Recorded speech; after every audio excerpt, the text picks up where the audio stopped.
প্রতিটা শক্ত মানুষের একটা গল্প আছে, যেখানে তার অপশন ছিল দুইটা, হয় শেষ হয়ে যাওয়া আর নয়তো শক্ত হয়ে যাওয়া। হ্যালো ভিউয়ার্স, আসসালামু আলাইকুম। তো সকাল থেকেই তো রান্না শুরু করে দিয়েছি। আজকে মুরগির মাংস রান্না করব। কোনো আলু বা মিশাল এখানে আর দেব না, শুধুমাত্র মুরগির মাংস ভুনাটা এর আগেও একদিন রান্না করেছিলাম। তো আমার শাশুড়ি, আমার হাজব্যান্ড অনেক পছন্দ করেছে, তাই হচ্ছে দ্বিতীয়বার আজকে এইভাবে রান্না করলাম। আর আগে আমি প্রায় রান্নাতেই কিন্তু হচ্ছে আলু দিয়ে বা মূলা দিয়ে, আর যাই হোক, মানে মুরগির মাংসের সঙ্গে মিশাল কিছু না কিছু থাকতো আর ঝোল বানাইতাম। তো যাই হোক, এই মাংস রান্নাটা আমার কাছে খেতে অনেক অনেক ভালো লেগেছে।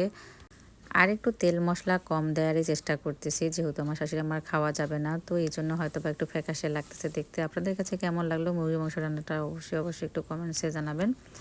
আর এদিক দিয়ে হচ্ছে এখন আলু আর সিম ভাজি করব। তো তরকারি রান্না করতে যে সময় লাগে না, সেই সময়টা কিন্তু হচ্ছে আপনার কাটা বাছা করতেই লাগে। তো আজকে হচ্ছে আমার হেল্পিং হ্যান্ড হালিমাসি নাই, তার উপর হচ্ছে আমি বাসায় একা।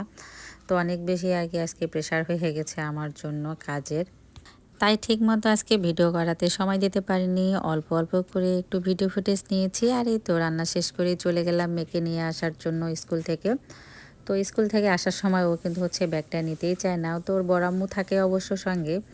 তো আবার ওর বড় আম্মু যেহেতু অসুস্থ, দুইটা ব্যাগ একসঙ্গে ক্যারি করতে পারে না, তো ওকে নেওয়ার জন্য হচ্ছে একটু যেতে হয়। আর এদিক দিয়ে হচ্ছে আমার বড় ভাগিনা আছে, ওকে বাসায় আমার শাশুড়ি আমার কাছে রেখেই এই তো ঝটপট চলে গেলাম। তো গিয়ে হচ্ছে আমার মেয়েকে নিয়ে আসলাম। ওখানে পাশেই হচ্ছে কি সুন্দর হচ্ছে গাজরের বাগান, তো দেখে অনেক ভালো লাগলো। আমার মেয়ে বলতেছে, আম্মু তুমি ভিডিও করো, ছবি ওঠাও।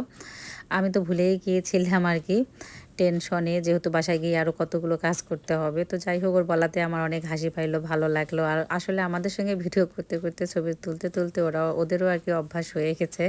আর এদিক দিয়ে বাসায় আসার পর আবার আমার ভাগিনা বলতেছে, মামি একটু ঝাল ঝাল করে ডিম ভর্তা করো। আমি আবার সকালবেলা হচ্ছে তো ঝাল ঝাল করে ডিম ভর্তা করে দিলাম। তো সকালবেলা আমরা বিস্কিট চা খেয়েছি, এরপর ডিম ভর্তা আর সিম ভাজি দিয়ে সকালের খাওয়া দাওয়া করে নিলাম। আর দুপুরের জন্য হচ্ছে তো মুরগির মাংস রান্না করেছি। আর এখন সন্ধ্যার দিকে হচ্ছে তো ঝাল ঝাল করে একটু মুড়িও মাখাইলাম। আজকে সব ঝালের খাবার আর কি। আর হচ্ছে বাচ্চাদের জন্য নুডলস রান্না করে দিলাম। আমার বাচ্চারা আবার ইদানিং কেন জানি ডিম দিয়ে নুডলস রান্নাটা খেতেই চাচ্ছে না। কার কার বাচ্চারা আছে আপু এরকম ডিম দিয়ে নুডলস রান্না খেতে চায় না? অবশ্যই অবশ্যই একটু কমেন্টসে জানাবেন তো। আর রাতে আমার শাশুড়ি আম্মা বলতেছে একটু হচ্ছে চিংড়ি মাছ ভুনা করো। তো এই চিংড়ি মাছ হচ্ছে আবার রাত্রে বের করে একটু ঝটপট ইন্ডাকশানেই ভুনা করে দিয়ে দিলাম।